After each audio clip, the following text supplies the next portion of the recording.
Hi you guys, it's Laura here, your Scentsy Superstar Director. I hope you guys are having a fantastic Thursday.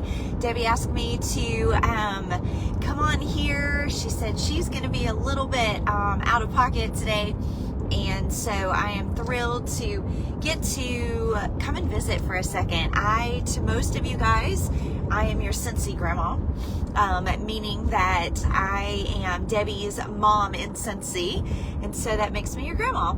I love having fun with the family tree. It is so important to me that we understand how sharing is caring. You don't have to be in your upline or downline to be able to share a tip or just kind of step in and be each other's Scentsy hero, and I love that. My glasses need cleaning badly. Anyway, but you know, it's kind of fun also whenever you have a strong family tree as well, and so I love having such close connections with my directors there on my team page, so everything that I share they can bring back to you guys if they want, and then likewise I'm in your amazing team page and I can take back to my team things that your amazing leader Debbie posts. And so I think it's really fun how we all work together to provide the best village of support, right? So I wanted to pop on and deliver a few little tips for you, little things that I found in my 12 years of Scentsy that it's just made a difference without breaking the bank, because I'm not all about that life. So one of my favorite things to do in the summer is to add a simple 10-cent drink mix, whether it's a Kool-Aid packet, whether it's a Crystal Light on the go, whether it's a lemonade powder packet, no matter what it is. I just love the summer months.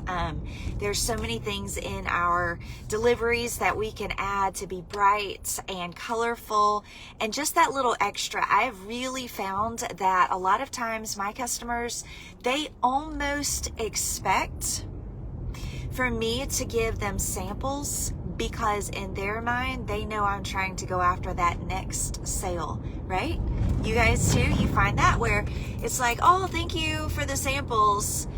And man, my family's fighting over this drink mix. The drink mix could be that little extra that they weren't expecting that makes them feel more appreciated, valued, seen, loved, all the things. It could be the deal breaker. A 10-cent drink mix. Guys, it could make the difference between your customers feeling that little extra. I'm not saying that it's going to make the difference between you selling an extra, $100 PRV the next month. I can't say that. I can tell you though that my customers have become super loyal because of little extras just like this. The time it takes to think of them at the store or to get it in on Amazon, that's how I do it. The time it takes to add those little thank you stickers, the time it takes to write their name on the outside of their package. Thank you, Melissa. Thank you, whatever. Okay.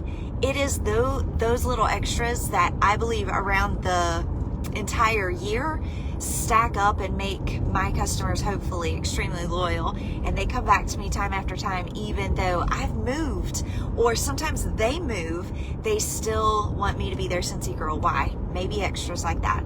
The other thing is I always reach out to my customers with, and I hate to even call them customers, like sometimes it even feels weird to call one of my clients a customer, because I literally feel like we're more of a friend. And so even doing this video, I'm thinking of different times where I've done what I'm about to tell you, and it feels odd to say my customer, because I know their kids' names, their pets' names. I know when they redo their living room. Like we are part of each other's lives, and I love that. I can't be super closely connected to all of my customers, but it's really nice whenever I do get to know them well and they share with me parts of their lives.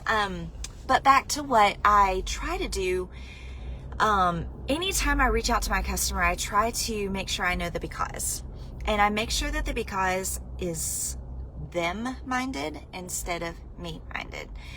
You can ask any of my customers, go ahead, find any of them that you want, and ask them when the last time I hit them with that, I've been challenged to sell. No. Because when I reach out to them with the I've been challenged to sell, that's me.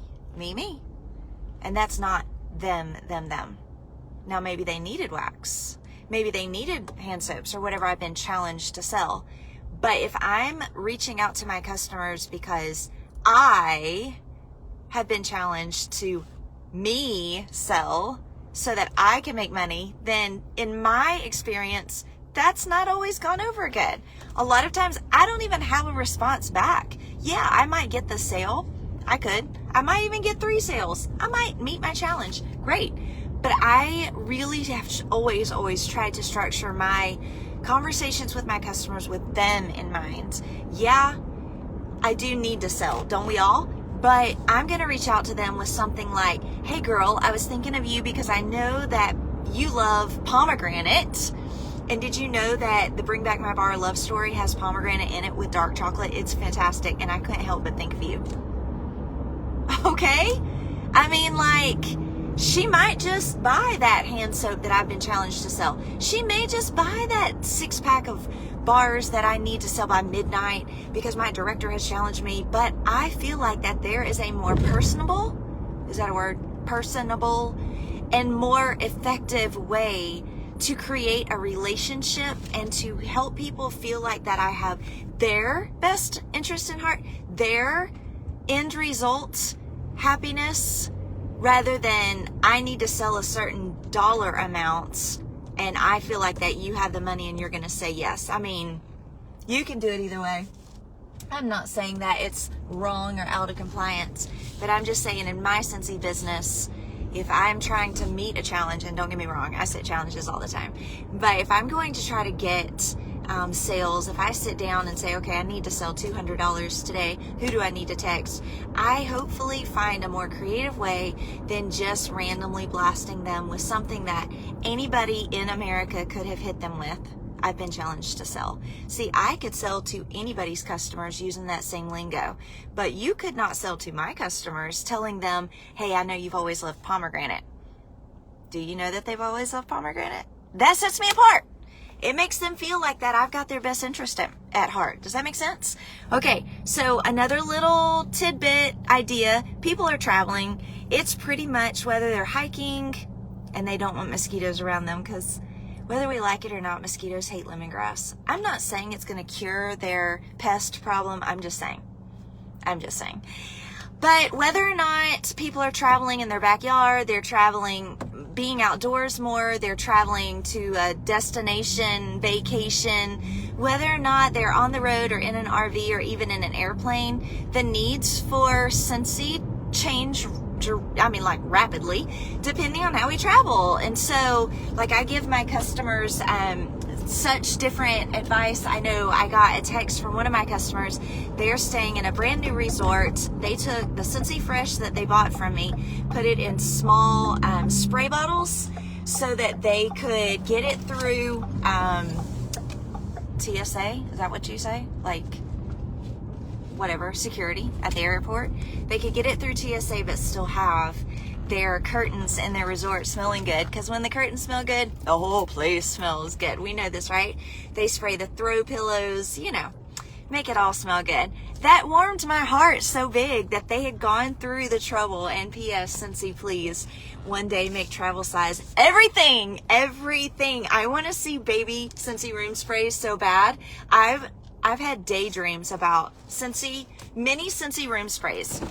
Yeah, I want to see them the size of my pinky. That would be cute. I'd overpay so bad. Anyway, I'm rambling, but basically the third little tip that I have for you is to go and grow with your customers. And so if you notice that they're traveling a bunch, then it's time for you to start letting them know that Scentsy's the best thing for their RV, just like you've been telling them Scentsy's the best thing for their office. Okay, Scentsy's the best thing for their classroom. You've been saying that for how many months? But now it's time to say that Scentsy's the best thing for their hotel room.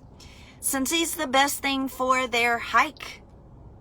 Scentsy is the best thing for anything, right? And you got to get out there and let people know, because I believe every experience in life should be fragrant. And I let my customers know that we will find a way. We will find a way. I don't care if they're hiking. in the Sahara Desert with backpacks and water. We're going to make sure to make that a fragrant experience, right? And so you just have to live out loud in front of your customers, show them how you're using scentsy in the summer differently maybe than you use it any other time of the year. That will pique their curiosity. That will make them, once they see you're passionate about what you're using and how you're using it, then it's going to make them want to get on board as well. So always start with you and how you're using it, and then get creative, okay?